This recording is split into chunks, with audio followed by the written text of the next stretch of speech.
Welcome to another S&P 500 analysis. Today is January 29, 2023. There are lots of turbulence coming to the market this week. There are some large cap tech stocks scheduled to report their earnings this week, such as Meta on Tuesday, Apple, Amazon, and Google on Thursday. And if that is not enough, there is the FOMC rate hike announcement and Jay Powell's press conference on Wednesday afternoon. So buckle up for some volatile price action. In this video, we will analyze the price action of the S&P 500 and the other major market indexes, along with some of the index ETFs. We'll also look at the market sentiment, the market internals, bond yields, US dollar, gold, silver, and oil to see what the market is telling us. Now let's start off with this list of indexes and also the 11 sector in the S&P 500. And looking at this list here, we see that last week, the Dow Jones Transportation was the worst performer, while the Nasdaq 100 was the best performer for the week. And also for the year, we see that the Nasdaq 100 is also the best performer. And the Dow Jones the Dow Jones Industrial is the worst performer year to date. Now, also looking at the sector here, we see that the discretionary was the best performer last week, and that was primarily due to Tesla and also Amazon. Then followed by communication, and that is mainly due to Meta and Google. Then also we have the XLK, the technology, which is also was helped by NVIDIA and Apple, and then followed by the financial, which got a little boost from the big bank, JP Morgan, BofA, and Wells Fargo. And for the year, the communication sector is the best performer right now year to date. It gained a little bit over 15%. And the worst performer is the utility, the consumer stable, and the healthcare sector. So those are the defensive sector that seems to start off the year with underperforming. Now let's take a look at this weekly chart of the S&P 500. As you can see, last week it had a 145-point range, and it gained a little bit under 98 points, or 2.47%. And it is still continuing this one-time framing up, and also it broke this trend line here and closed above the 10 and the 40-week moving average. And here's this pivot high that we are watching for right now, and that's about 6 3/4 points away. So if it could break out of this, get above this pivot high, then we could see a little bit of a near-term higher high. But that doesn't break this lower high and lower low pattern yet, because we still want to see it break above this pivot high in order to break this lower low, lower high pattern, because it could do this, right? So that's still put in this lower low and lower high pattern. So that's why it's important for us to see that the S&P 500 take out this pivot high in order to start looking at potential trend change, or at least breaking this downtrend type of price action pattern. So right now it's still holding that, and we're still waiting to see what it will do the coming week. And before we take a look at the price action of the S&P 500 and the other indexes in a little bit more detail, let's take a look at the sentiment and also the market internal and see what they are telling us. Looking at this sentiment chart here, we see the VIX is below 20 and sitting at 18.5 as of Friday's close. So definitely the market participant are getting a little bit more complacent now and much less fearful. And also looking at the put call ratio, it seems like that the market participant are getting a little bit more bullish. It is down at 0.69. So wait until we see it get down below 6 or so, or 0.5, 0.55, then we could see some FOMO action coming in. And that is when we're going to be very cautious. And looking at the internals on this up-down volume ratio, we see this Friday is only 1.48. And throughout the week, this ratio is kind of low. So it's doesn't indicate that this this upward move from last week is that strong or broad-based. Also, if we take a look at the advanced decline on the daily advanced decline, on Friday there's only 521 more advancing issue than declining issue. And even on Thursday, we only see like 1156 more advancing issue than declining issue. And Thursday was quite a strong day. So definitely the recent rally is very suspicious. Now, for the new high, new low, the new 52-week high is still outnumbered new 52-week low by a margin of 109 on Friday. So that is still relatively positive. And here on this cumulative advanced decline for the New York Stock Exchange, you see this thing is coming up quite nicely, but we're still waiting for the S&P 500 to take out this pivot high to close at higher than this close here. So we could still see a little bit more upside coming for the S&P 500 to resolve this positive divergence. And for the Nasdaq market is also not showing that much of a strength in terms of up-down volume ratio. We also just saw a 2-to-1 in favor of the up volume on Friday, and that's on a backdrop of almost a 1% gain.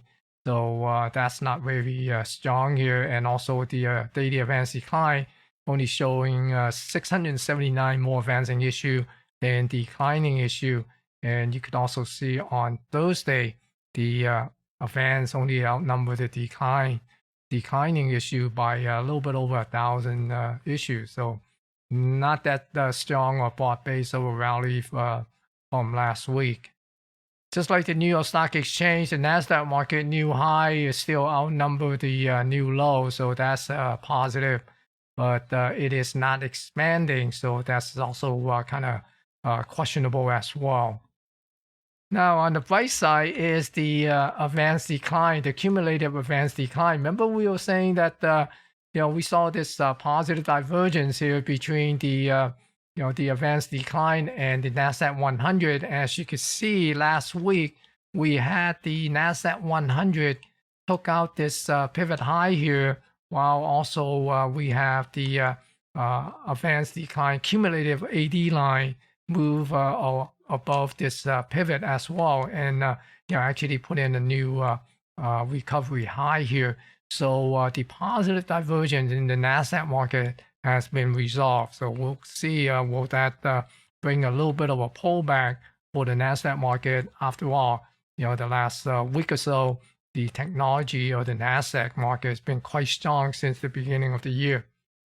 So looking at the sentiment and the internal, we are seeing that the market participants are getting a little bit more bullish now, and we probably will get a little bit of a FOMO if we continue to lower the put-call ratio down to somewhere around that 0.6 and into the 0.5 area. Now, we did notice that the up-down volume ratio and also the advanced decline are not that strong from last week's upward move. So that is a questionable of the strength and the broad base of the rally from last week. And then we also noticed that we still have a positive divergence for the S&P 500 between the New York Stock Exchange AD line and the S&P 500. But the Nasdaq, which has been strong ever since the beginning of the year, is being, showing us that the positive divergence have been resolved. So we could see a little bit of leveling off and possibly some pullback from the Nasdaq. So we'll see. We are seeing some tech earnings this week from Apple, Amazon, Google, and Meta. So those could create some volatile price swing. And also with Jay Powell, you never know. He might squash this market rally of the optimism in this press conference. So we just have to be a little bit more careful. Now let's take a look at the S&P 500 price action on this daily chart here. As you can see, last week it came up to the upper range of the weekly expected move, and actually it closed above it. And also it's getting close to this upper boundary of this range here. And right now, I'm basically looking for the possibility to see will it do a little bit of a breakout of this range and take out this pivot high. Then that would put in this near-term higher high, higher low, this pattern here. But we're still waiting for this pivot high to get taken out in order to take out the lower high, lower low downtrend price pattern. So we'll see. And for the coming week, this is the expected move for the for this week. And for the upper range is between 41.77 and 41.63, and for the lower range is between the 39.77 and 39.50 area. So for the coming week, the upside scenario is if it could break out of this consolidation range, then look for this thing to come up to this upper range of the weekly expected move and possibly work yourself into filling this gap. And we'll be surprised if it will come up and take out this pivot high next week. But anything is possible, especially when we see the big large cap tech earnings such as Apple, Google, Amazon, and also Meta, and also with Jay Powell and the FOMC rate announcement, anything is possible, right? So, but on the downside, if it unable to break out of this range or get a little bit of a fake out, then see it come back into this lower range, then and possibly work itself back down below the 3,900 and into the 3,800 area. And looking at the ETF for the S&P 500, the SPY, you can see that it came up to this low volume zone here and kind of got a little bit of a rejection last week.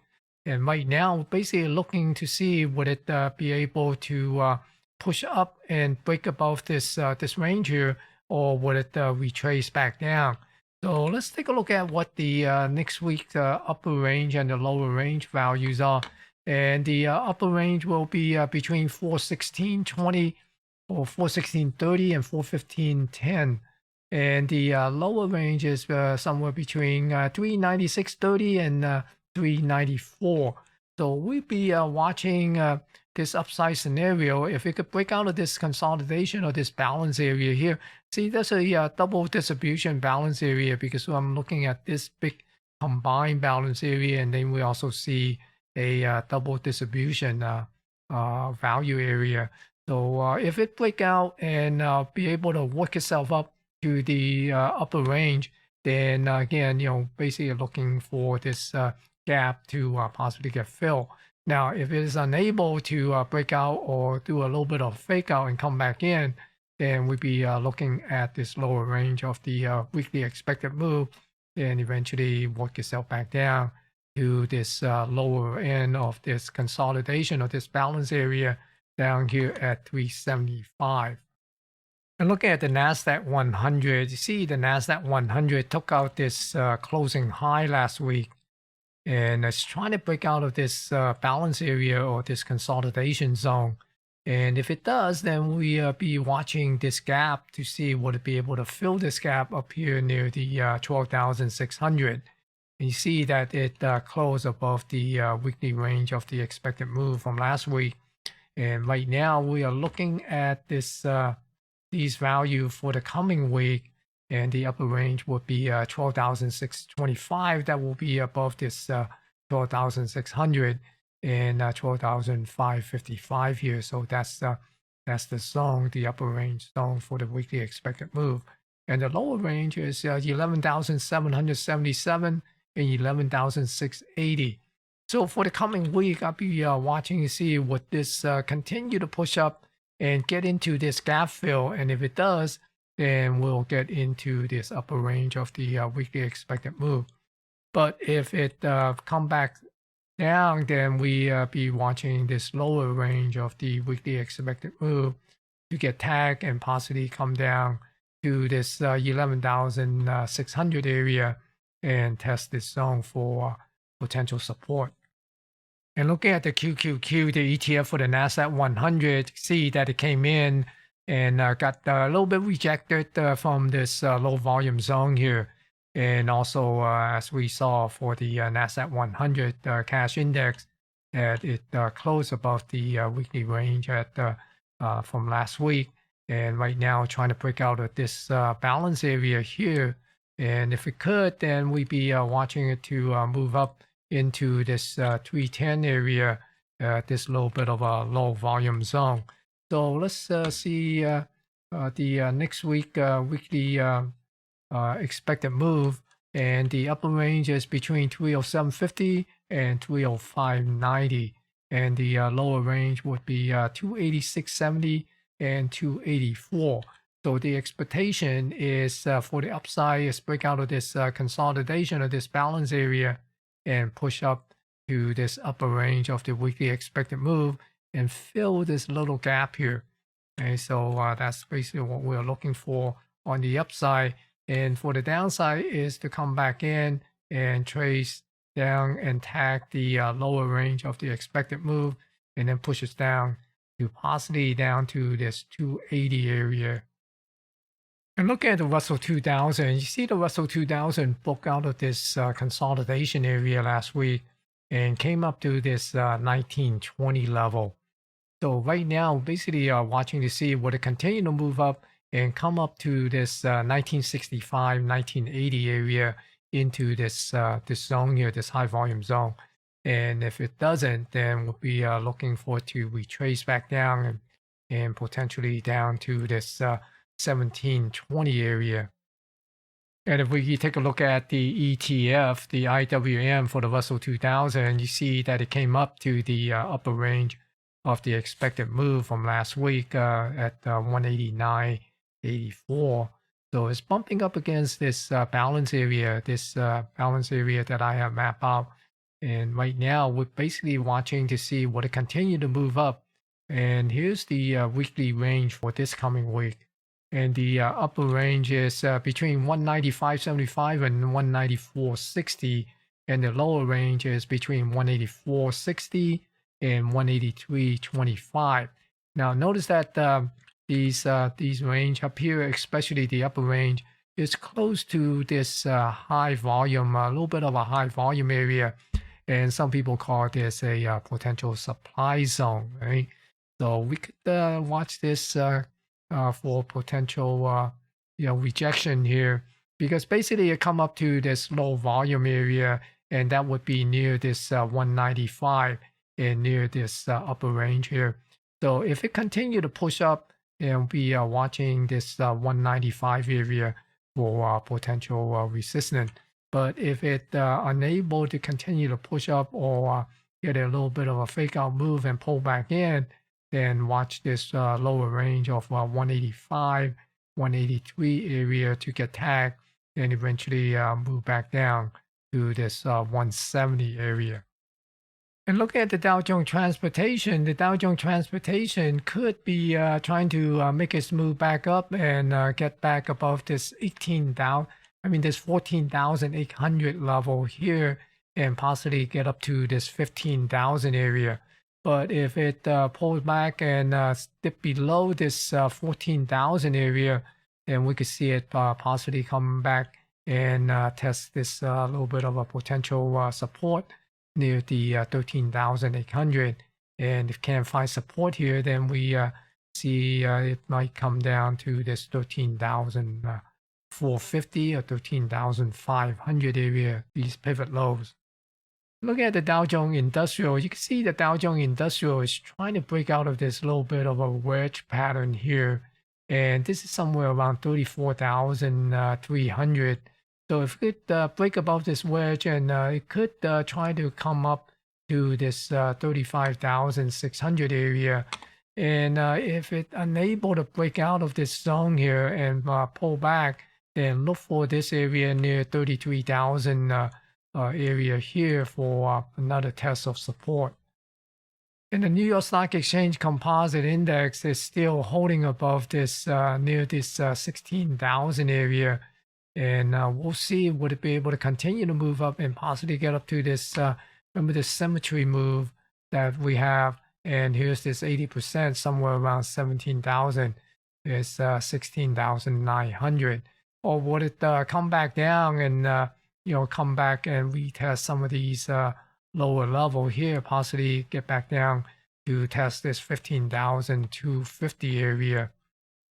Now let's take a look at the ES, the E mini S&P 500 future. As you see last week, it also made its move above the weekly upper range of the weekly expected move, and working itself up toward this 4,120 And right now, basically watching to see would it be able to come up to this upper edge of this balance area and see would it be able to break it and move up toward the 4200.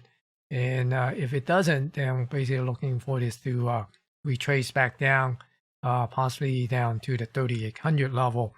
So let's go and take a look at what the expected move for the coming week, and the upper range of the weekly expected move is between 4190. So it's getting close to that 4200 level. So the zone is between 4190 and 4177.75. And the lower range is 3990.25 and 3960.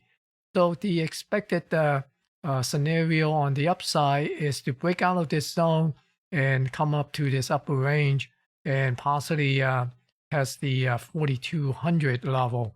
And on the downside is basically get rejected up at this 4120 and pushes back down to the lower range of the expected move, and eventually work itself back down to this 3800 level.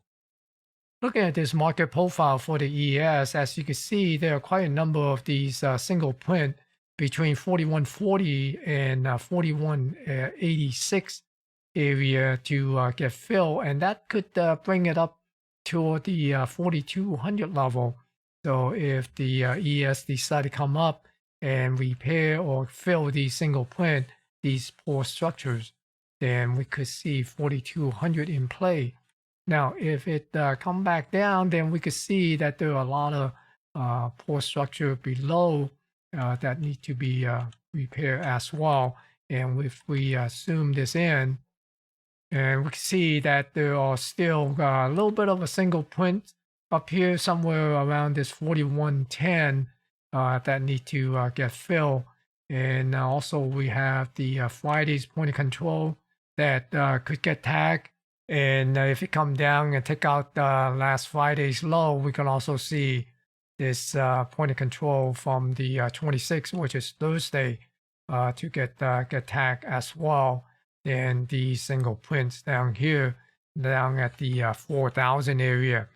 So depending what transpire from the earning and also from J. Powell and the FOMC meeting, the rate announcement, we could see some of these downside poor structure to be in play, or the upside poor structure near the 4200 could be in play. So definitely there's going to be some volatile price action for the S&P 500 and its derivatives.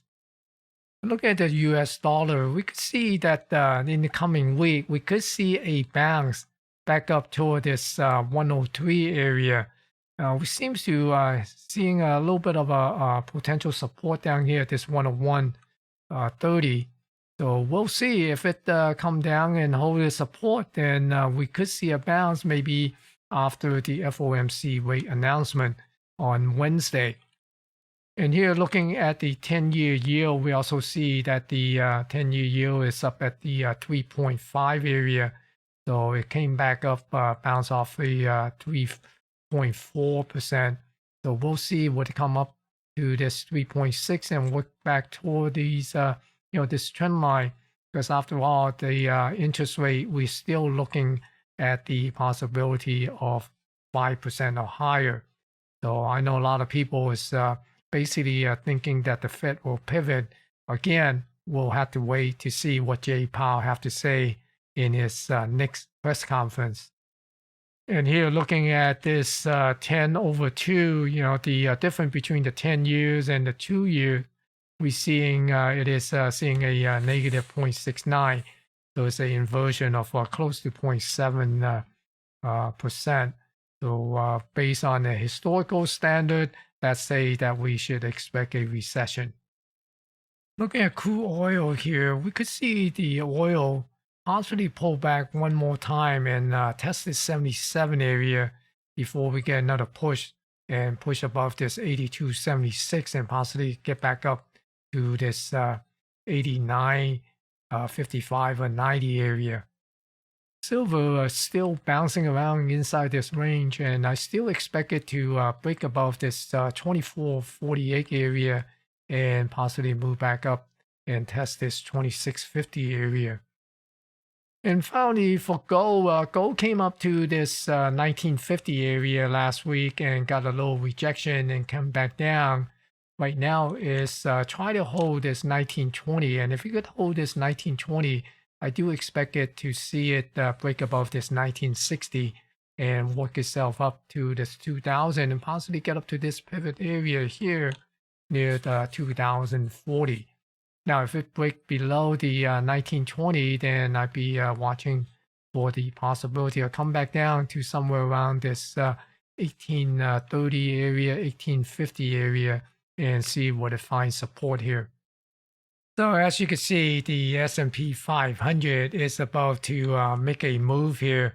Either it's going to break out of this consolidation area and try to break this pattern by taking out this pivot high, or it could continue to retrace back down and take out this October low if it is unable to break above this consolidation zone. So, and with the recent rally, the internal is not quite as strong, and also we see the market participant are getting a little bit FOMO here. So got to be cautious, and we could see some sort of reversal price action next week if we get some shocking commentary from Jay Powell. So good luck. Thank you for watching, and be sure to smash that thumbs up to help me promote this video, and stay safe.